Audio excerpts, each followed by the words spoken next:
Seems to be working again. Let's keep our fingers crossed. Just gonna go do a little sound check here before I go.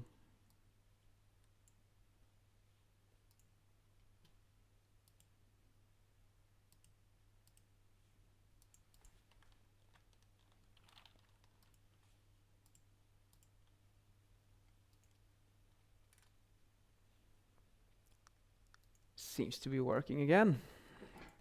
Let's keep our fingers crossed.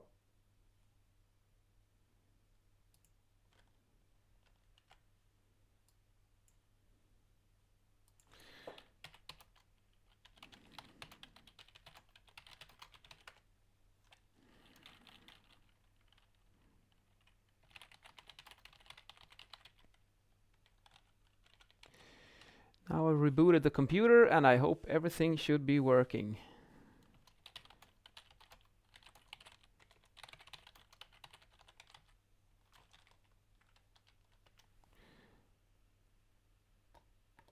There, we can go back to the camera view again. Yep, stuff like that can happen when you're out into uncharted territory, which this indeed is for me.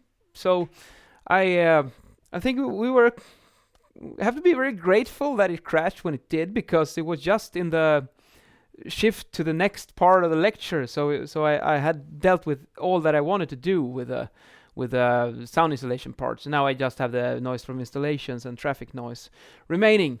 So that might just as well be a separate lecture. Why not? Great, Christoph. Thank you for letting me know. Perfect. Let's do this. I'll go back and do this once again. We have come on, PowerPoint. There, noise from installations. So, I was talking about this one. When you have an equipment that is standing on a floor construction, it's very important to use rigid support of the elastic layer, because in this case you have like some kind of spring or elastic thing underneath something that is rotating and vibrating. And that means that if you put this one on a floating floor, if you didn't have this other type of construction that you can see here, that means that it's basically like if you would have two of these in series. Because here you have one of them, and then you attach a second mass spring system to the bottom of this one. And you can just imagine what's going to happen if you start bouncing them up and down. It's going to go completely crazy. So that's why we really need to make sure that we can take the elastic interlayer and get it down into the solid, rigid support, so we can calculate it in a proper way, because otherwise we might have some serious issues.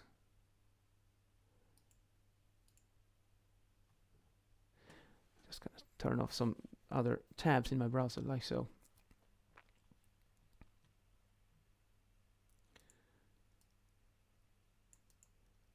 So like I don't know if it came through in the end of the final lecture, but I mean, if you it's even possible that if you have a washing machine that makes a problem and you think you're gonna solve it by putting something soft underneath it like this, you can actually make the problem worse than if it would just be standing bang on the floor. And that is so, it's also really counterintuitive, but it can happen. That's why we really need to do the calculations beforehand and make sure that we got the resonance frequencies and the excitation frequencies where we want them, because we can design the resonance frequency by choosing different elastic layers, and by changing the mass we can actually control where we want it, whereas the excitation frequency is not always you can control. Sometimes you can do it also, but it could be like in a washing machine that you electronically limit so that it cannot do the centrifugal program at a certain RPM. But that's a suboptimal solution. It's always better to build it into the structure straight away.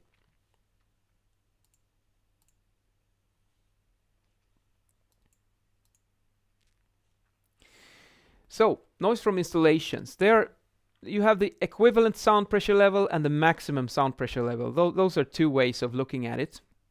A weighted sound pressure level. But we also have requirements that are stated in third octave bands.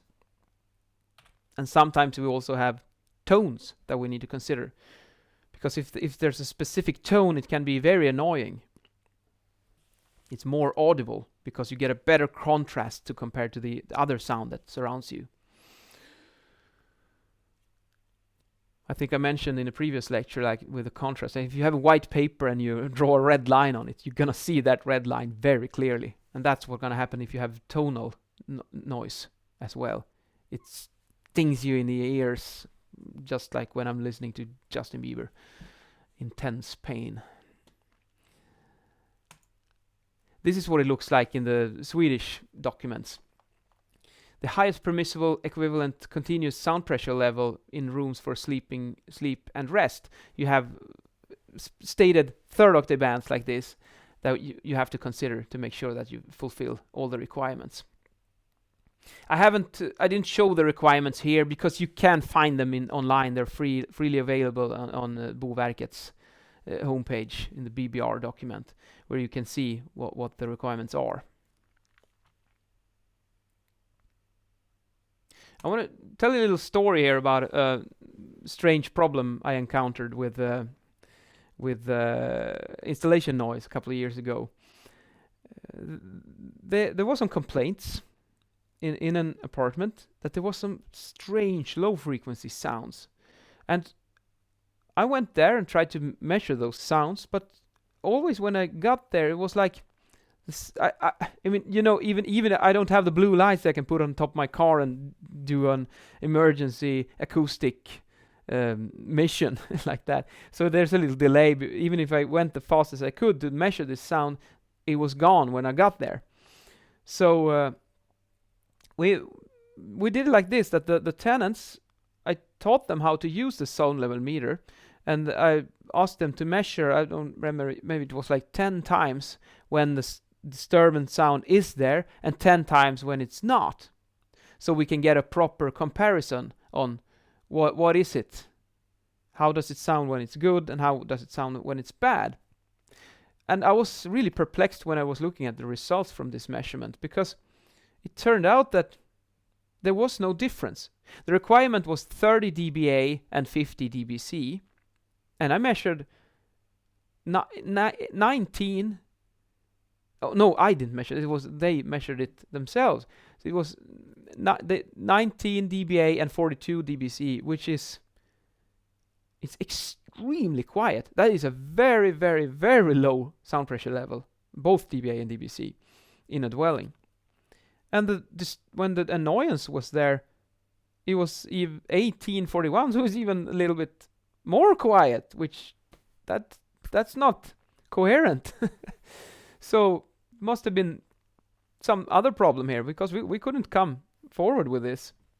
I mean, maybe there are other things that can cause hearing sensation in the brain. The brain is a complex mechanism indeed. So, but I had to give up. I couldn't find the reason.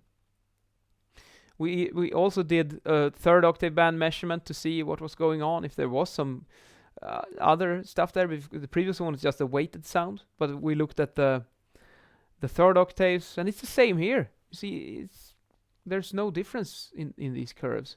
Normal silence and annoyance is present, and it's even a little bit lower. So that's very, very strange. And here, up here, you have the government's requirements. So it's well below them. It's even on a factor of 10, 20 dB lower. So that's very quiet. And finally, I also did this fast Fourier transform with a narrowband analysis to see is there any tones in this sound. And you can see that there are some tones. There's something here, 20-ish hertz. And this is very probably the fan in the ventilation, which typically rotates with an RPM that is in that domain. If it's like 1400 revolutions per minute and you divide it by by 60, you get the hertz. But anyway, this is still way lower than the hearing threshold, which is up here around 70 something, if I recall correctly. So a sound that is 45, 46, and the hearing threshold is 74, it should not be a problem. And up here, it was basically nothing. So we had to give up. Now the second one, here was a more clear problem. We had some complaints from noise from ventilation. And then I did some measurements. The blue that was in the room when the problem was present. And then we turned off the ventilation. We put something on top of it so it was killed off temporarily. And then you can clearly see how the spikes go down. And I also did measurements up in the technical room where the ventilation equipment was placed. And there you can also see that some of these spikes come through. And this indicates that there is sound that goes into the duct, is transmitted through the duct and is radiated inside the dwelling. So the solution to this problem was to install a silencer close to the ventilation unit.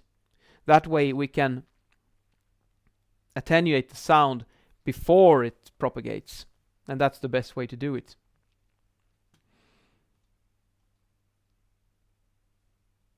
Here's like what it was before. There was probably weren't silencers, or they weren't insufficient silencers. So by adding a silencer, you can remove the sound. But we didn't put it here. We put it way closer to the ventilation unit. So we got it before it went into the main shaft, the main duct that is transmitted out into every different apartment. So that way you can use it much more effectively. One silencer instead of 20, I don't know. They can look something like this. Reminds me of what you see on the end of your car or motorcycle. Or if space is a restriction, you can use this square type as well. Here's some examples from a building I was working on a couple of years ago. And here you can see also that you have the supply and the return air. And the silencers, they're always placed close to the wall. You don't want to place it out into the room, because if you do, then you will have some kind of breakout transmission, sound that goes into the duct, and then it's the duct that deals with the sound insulation before you enter the silencer. I hope you understand what I'm on here, but consider if you move this silencer up here into the room, then there would be a part of the duct here where it is just the duct that is separating this room from this room, and that you don't want. So it's the best place to put them is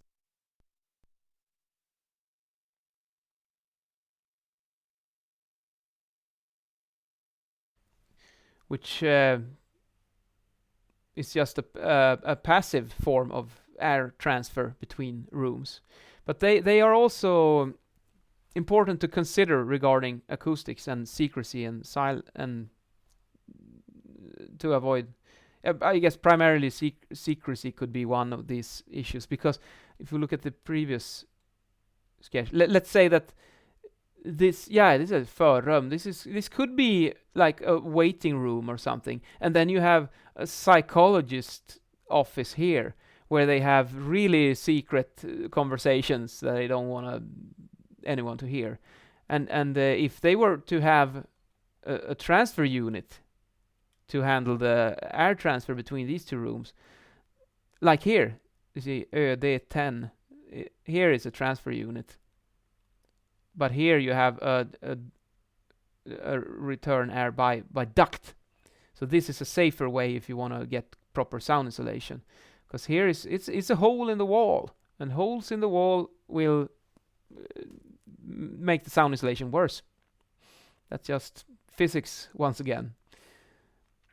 But there are models of these that have some kind of sound absorbing material lined here on the inside, and they can be designed so that they have sound attenuating properties. Here's another picture from a measurement I did some years ago. This building, by the way, was quite fun to work with because you can see here there is a really high height to the ceiling out here, and there are naked surfaces all around here. So it's a big volume here, and there is no sound absorbing material in the ceiling. So there was like quite a lot of reverberation in this corridor. But then when you walk inside one of these rooms and you close the door, you get a big contrast because it's reverberant sound, and then you go into a room that is damped, and it's like, wow, I can't believe how good the acoustics are in here. And still, it's just normal office standards. There's nothing fancy about them. So by increasing the contrast, we can do some soundscaping and design the perception of the sound environment, which can be hugely effective if used in the right way. Another example could be if you have a big swimming center, you know, the one with the water slides and where the children play and stuff like that. It's a lot of noise in that type of building. And if we then design the changing rooms and the little corridor that you walk through to get from the changing room into the swimming pools, if you have a very good sound environment in the changing room and the corridor, and then you come out into this horrible noisy place, you get a bigger contrast between good and bad, and there is a possibility that you will perceive the swimming pool area as really horrible. So what you can do is that you make the changing rooms somewhat worse, still good enough, but it will be on the worse end of the scale. And then you make it even worse in the transfer corridor, so that you get a more gradual transfer from okay to, let's call it, bad acoustics. And then when the contrast is reduced, but you know the saying, you boil the frog slowly and it will stay in the water and die. But if you put it in boiling water, it's going to jump out straight away. There's this saying. And this could be like an acoustic analogy with that. We design soundscaping and we go a bit slower and really work with the perception that we want the human to have. And when we find an architect that likes this way of thinking, I mean, that's super fun to work with. We can do really cool stuff when we really integrate the sound into the building. Okay, so here's a third example where we had noise from ventilation room to a bedroom. And I did measurements first with the starting condition. I did a second measurement when they had changed. I was on one of the fans, the supply fan or the return air fan. You got two of them. One is pushing and the other one is pulling. So there was an old model, so they changed one of them, the one that was close to the bedroom. And then you can see here that the level was reduced indeed here, but you still had a peak. And then when we changed both fans, that's called kammarfläktar, is a more silent fan unit, then both of these peaks vanished. Well, it's just one peak, but actually when we look at it with we take the magnifying glass and then we take the microscope and use the fast Fourier transform, and we can see the individual tones like we do like here. Here you can see supply air and return air.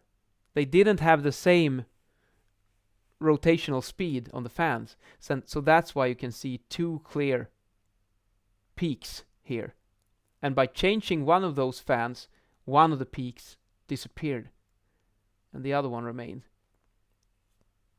And we also we turned everything off to get a reference condition here, and that's the dotted line in the bottom. So this is what we ended up with later. It turned out there was still some complaints. It was much better than before, but there were still some complaints, and it turned out that there was this little pump that was attached to the wall some place in that technical room, which produced sound in the dwelling. And the interesting thing to note here is that even before we started, when the complaints arose, we had acceptable levels. We measured accordingly to the requirements, which is this SOS-FES 2005-6 was the one that was back then. It was many years ago, but it needs to be below this line. And as you can clearly see, it is below this line, so this was acceptable.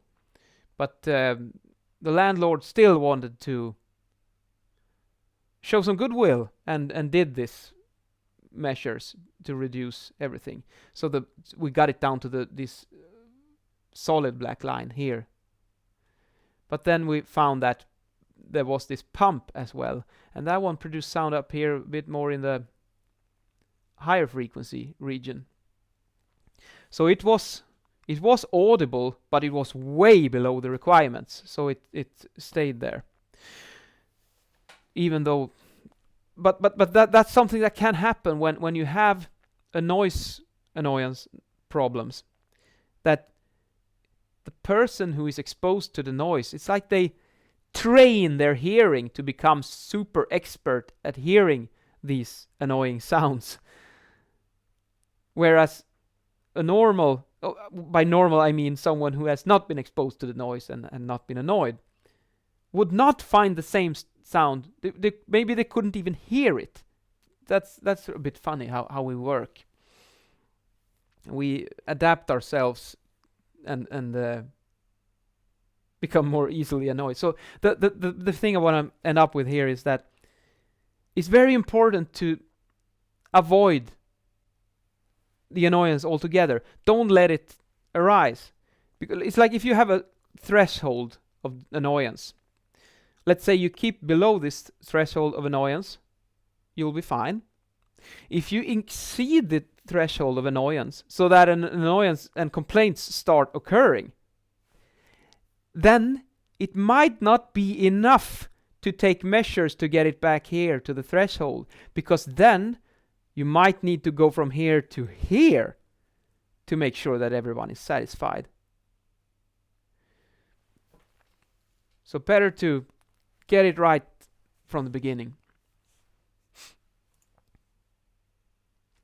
And another thing regarding installation and technical rooms, good sound insulation requires space.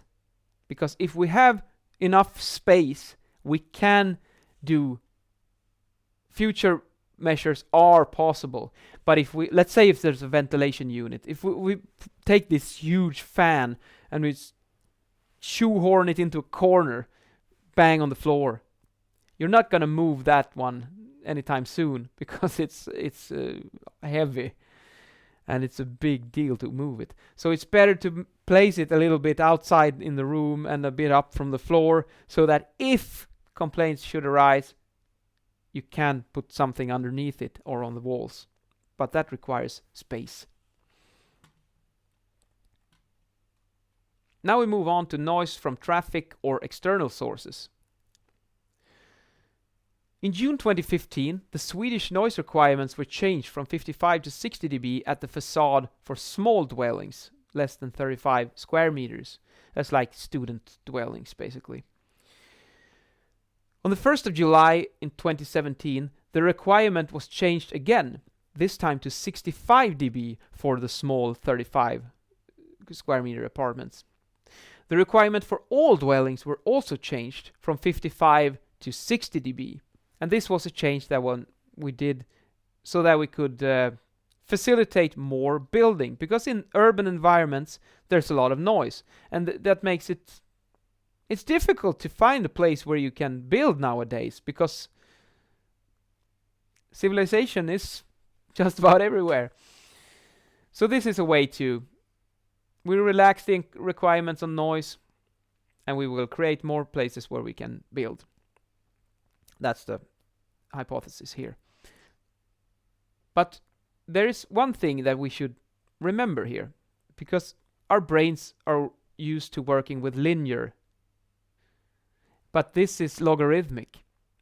So if you go from 55 to 60 dBs at the facade, I mean that's not that much, isn't it? It's just 5. What's the problem? Okay. So look at the equivalent sound pressure level at a building facade, which is 55 dB with a traffic flow of 5,000 vehicles on a yearly day. Yeah, audit. I don't know how to translate it. Yeah, but every day you got like 5,000 vehicles on average in a year. So the question becomes now, how many vehicles correspond to an increase in noise level of 5 dB and 10 dB? So 5 dB, that doesn't sound that much. But when we start to looking at this mathematically,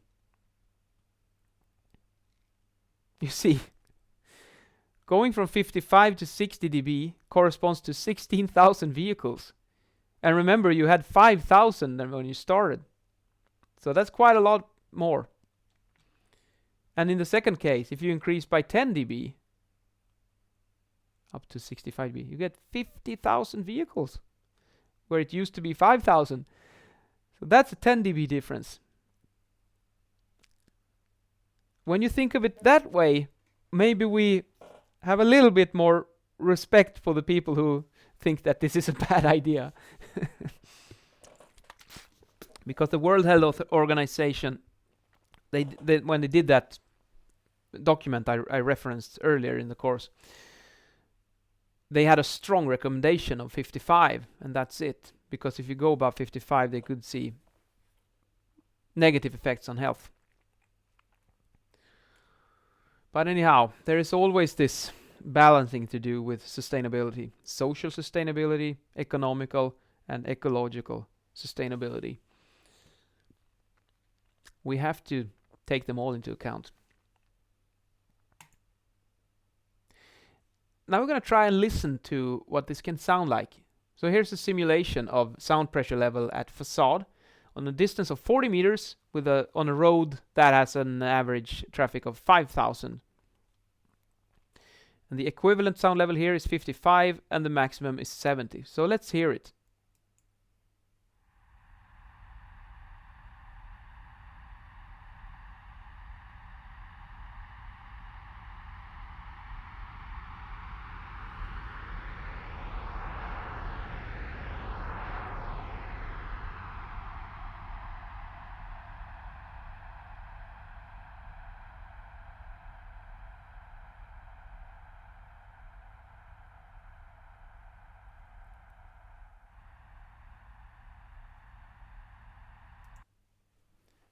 It's quite a slow. It's a road with traffic is quite rare. There comes a car every now and then, and in between there's a lot of silence. So now, same distance, but we increase the traffic flow to 16,000. You see the equivalent goes from 55 to 60. Maximum is still the same because the distance is the same. Let's hear it.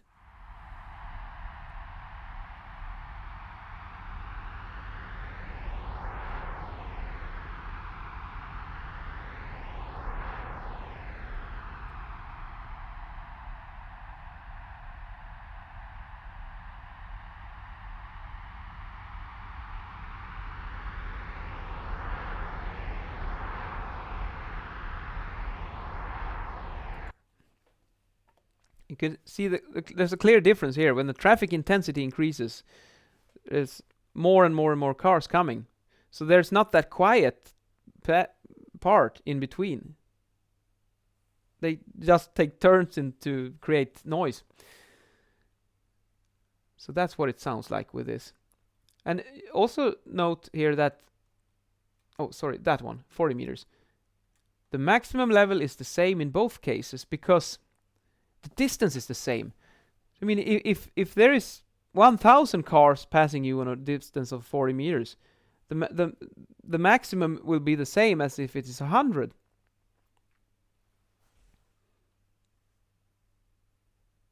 Because this would be the noise that is produced from one single car that is passing. But the equivalent is the measure of how much energy are you exposed to during this time. Now we go for the next one here. We change the distance. So this is the same as the first one, but on 15 meters distance instead. So it's much, much closer to the facade. Still a low traffic road. Let's hear it.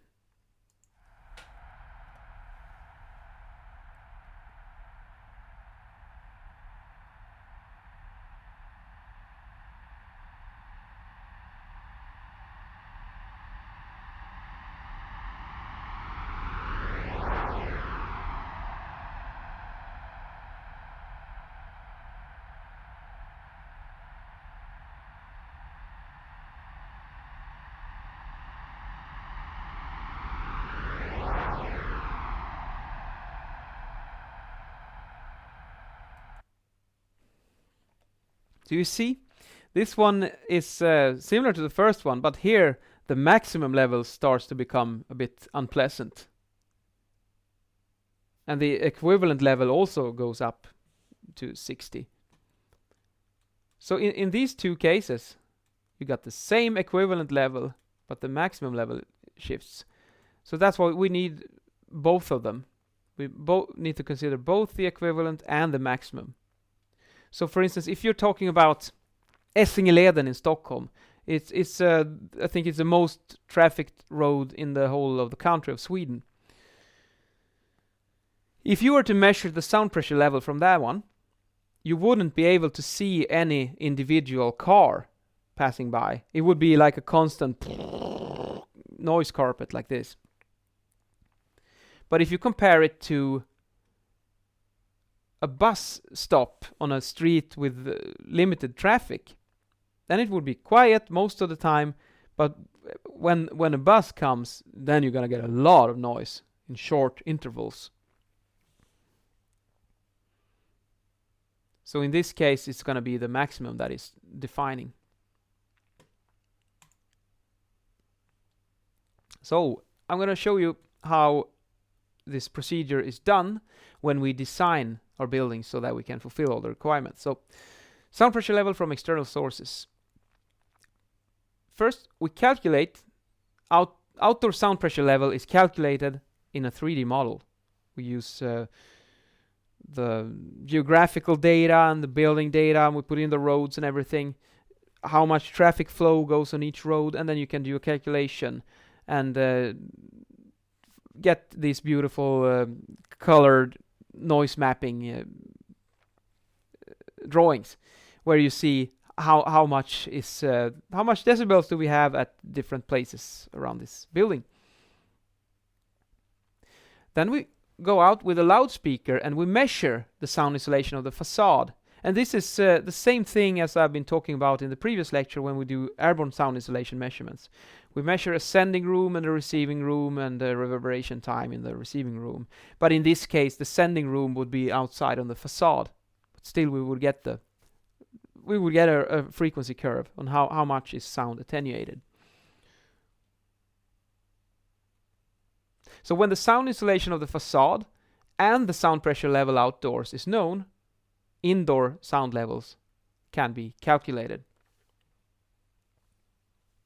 And those are the ones that we find in the government texts.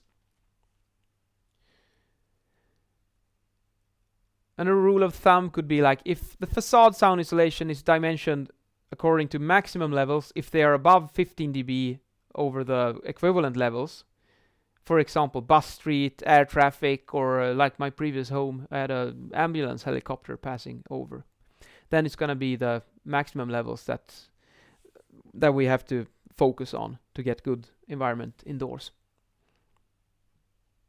Whereas if it would be Essingeleden, then it would be much more relevant to look at the equivalent sound pressure level.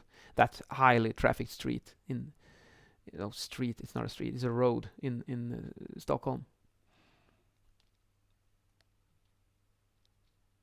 Here's what it could look like. This is Umeå, my hometown, and the noise mapping over the city center. And here you can see the big roads with it's like a thermal map where you see the temperature, but here you're looking at equivalent sound pressure level over a 24-hour period. So we zoom in here a bit. I'm going to show you some work from a master thesis a couple of years ago. One of my students did. So we're going to look at the buildings down here. And we move in a bit closer.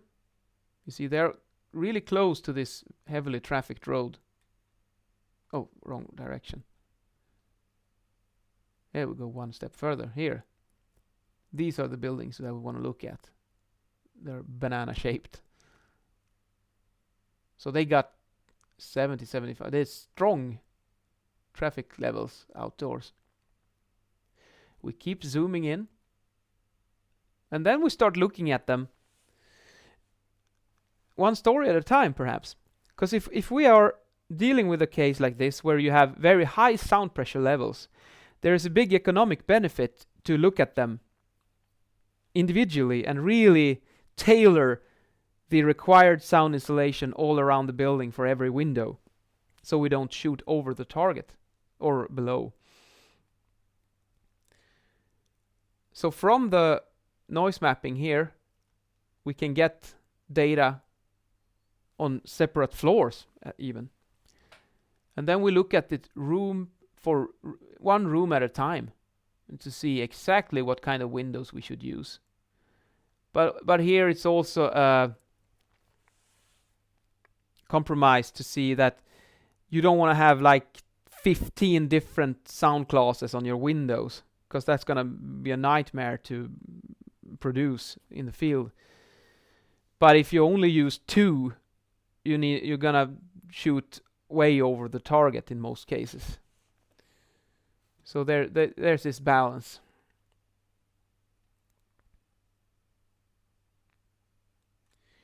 And the calculation goes like this.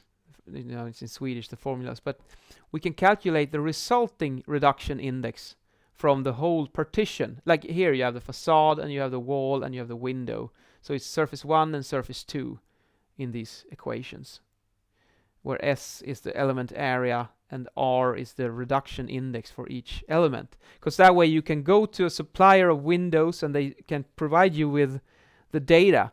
Our window has an R value of 38 dB, let's say, or 35.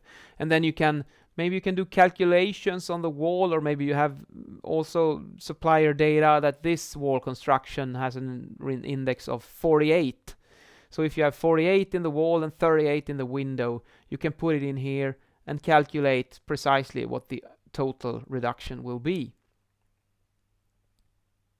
And this one you recognize from before. That's how the measurement is done.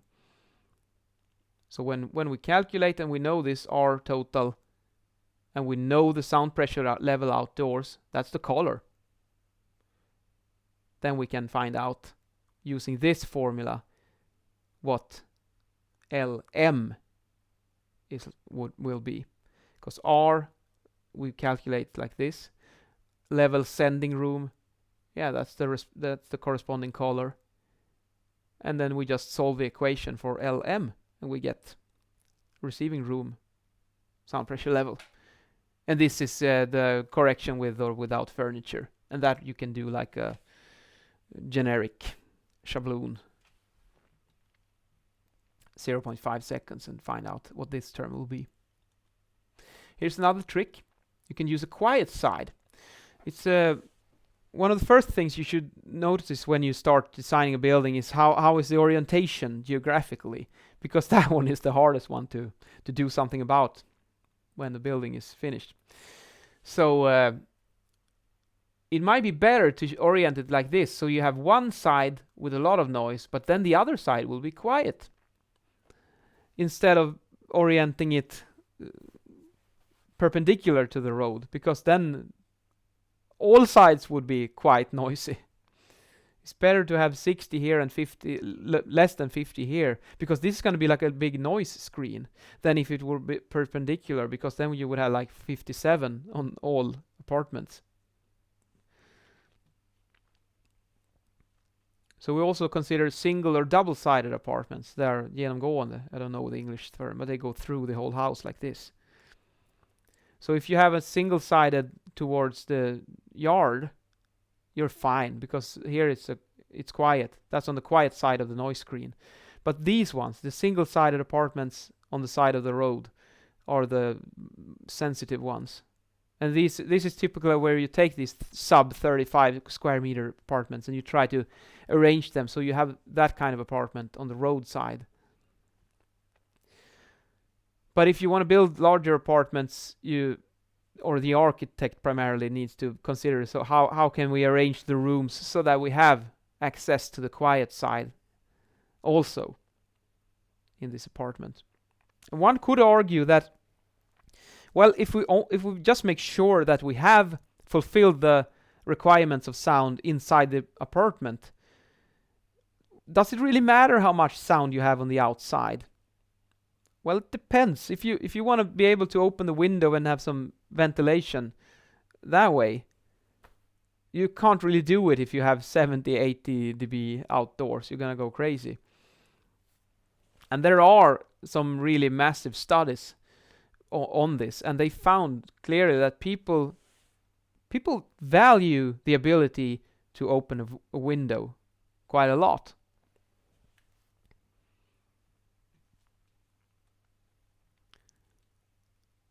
Here's another one. By solving one problem, others may arise. So there's this little anecdote about a housing cooperative, and they installed new windows in their house with improved sound insulation. And they probably thought that, yeah, this is going to be great. Now we go for some premium windows with good sound insulation and our people are going to be really satisfied. But it turned out that the noise complaints increased. How is that possible? Well, if you put really good windows on a building that didn't have them before, what's going to happen? You're going to reduce the noise from outdoors and it's going to become more quiet indoors. And you're going to start hearing your neighbors in a way that you didn't hear before. And that's why it's possible that noise complaints can actually increase.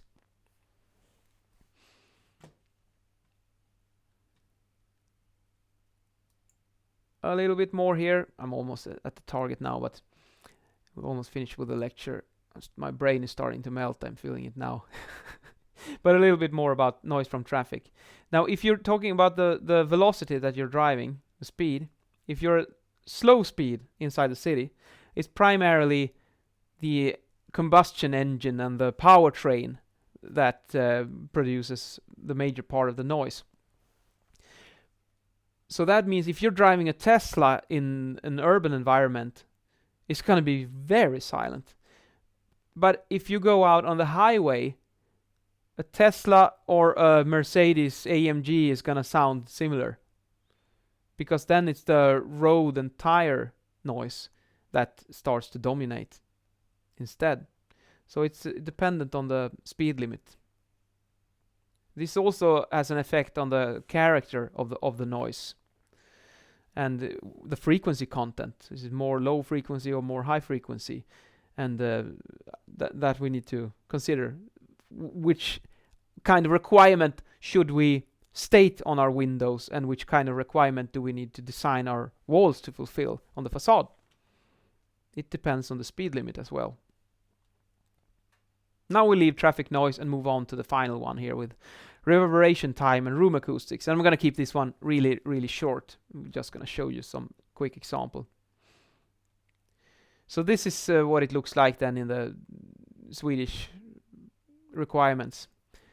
In dwellings, you don't really have requirements on reverberation time because it doesn't make sense to tell people how they can furnish their apartment.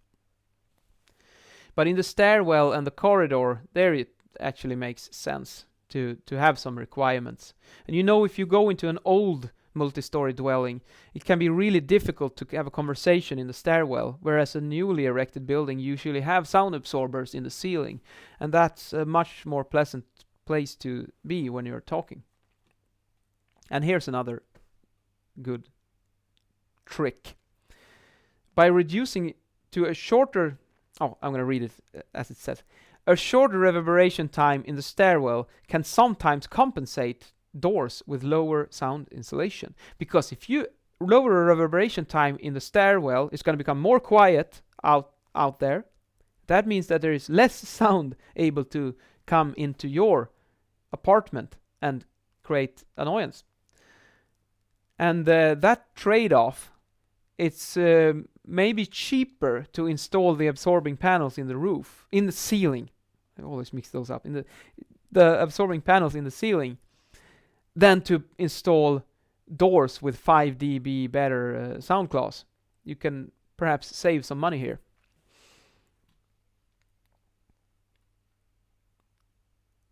And here's some examples then on two rooms, a small room and a large room, with a source receiver distance of 3 meters. And we're going to listen to this, what it sounds like. First, the small room. In language, infinitely many words can be written with a small set of letters. In language, infinitely many words can be written with a small set of letters. You hear how different it sounds. It's easier to hear the speech information. Speech intelligibility, I think the proper word is, in the large room. But in the smaller room, it's more difficult. And this sounds like it's empty rooms with nothing in it. This could be like a large living room. This is what it would sound like when you're going to move to another apartment and you take out all your furniture. In language, infinitely many words can be written with a small set of letters. Whereas in the big room, in language, infinitely many words can be written with a small set of letters. We have exactly the same reverberation time in both rooms. That's interesting. How can they sound so different and yet have the same reverberation time? It deals with the reverberation radius. We touched upon this before. The source receiver distance is 3 meters in both rooms. It's far beyond reverberation radius in the small room.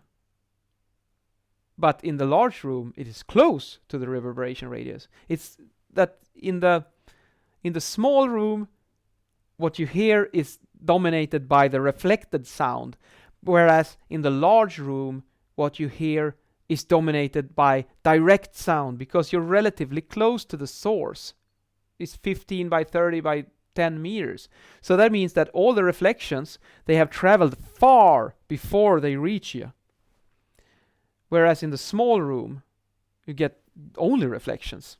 And that's why you get this very clear difference in character. Also, yeah, the speaker is talking with the same sound power in both cases as well. But still, the perception is very different. And this is also a good example of that reverberation time does not tell the whole truth about how a room sounds. But still, it's the most common parameter used to put requirements on rooms regarding room acoustics. But as you see here, you can have the same reverberation time and yet completely different perception. And then it's my final slide. Jesus, this took a long time. Sorry about that, but I hope it's fine. At least you can take a pause. I can't because I'm live. Anyway, this is a big atrium. It's a Umeå hospital. If you come to Umeå, you should go and look at this and listen to this room. It's an acoustic point of interest. So close to the eastern Östra Station, sort of railway station, the second travel center in Umeå, there's this big entrance room. And I was walking through this room a year ago or something like that, and I was whistling. And when I was walking in the corridor and I was whistling, and then I entered this space and I was like, wait a minute, this is some properly long reverberation time in this room. So I had to bring my measurement equipment back there, and I blow up a huge balloon with a needle, and I put the sonometer there, and I do the measurement of reverberation time. See if I bang the balloon, how many seconds does it take before it's quiet? And this is the results from that measurement. So you see here when you almost 5 seconds.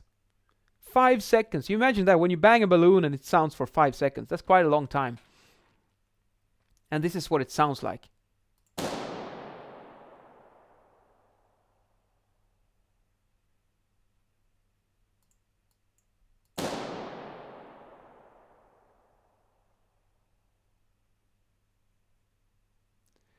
So this room is actually a very good example of the previous example with speech clarity, because if you, what happened with the contrast? Now, if you go into this room and you talk to a friend when you're walking, you can easily hear each other and have a conversation. It's not a problem. Even with 5 seconds of reverberation time, you can still have a proper conversation without problems. And that is because this reflected sound in here is going to travel a really long way, and it's going to be reflected many times also. And every reflection, it loses energy. So it's still dominated by the direct sound. And that was the final one.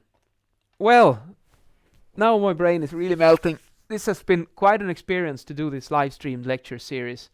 I enjoyed it a lot. I really believe in this technology, and I believe that this is the way we should do lectures.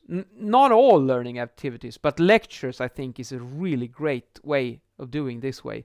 Because then you can take it at your own pace. You can go grab a cup of coffee, or you can have a couple of minutes of rest if you need to relax your brain, because it's so hard to stay focused for such a long time. But the other thing that I think is so valuable for you guys, that it's a reference for you. When you need to go back and learn about acoustics again in the future, when you're going to start erecting buildings and designing them, I really hope that you will find this endeavor worth the effort. Because there's been quite a lot of work to do this, but it's fun. It's really fun to do this live streaming, and I'm gonna keep doing it. So this was definitely proof of concept. It will help me pass my acoustics exam. That warms my heart, Christoph. That's really great, because it doesn't matter if you are students at Umeå University or if you're from somewhere else in the world. I think everyone needs to have access to proper education. And I can't see the downside with sharing it. I can only see benefits. So, thanks a lot for listening. And if you have feedback, it's invaluable to me, so I know what I can do different next time to keep improving. Thanks a lot for tuning in. See ya.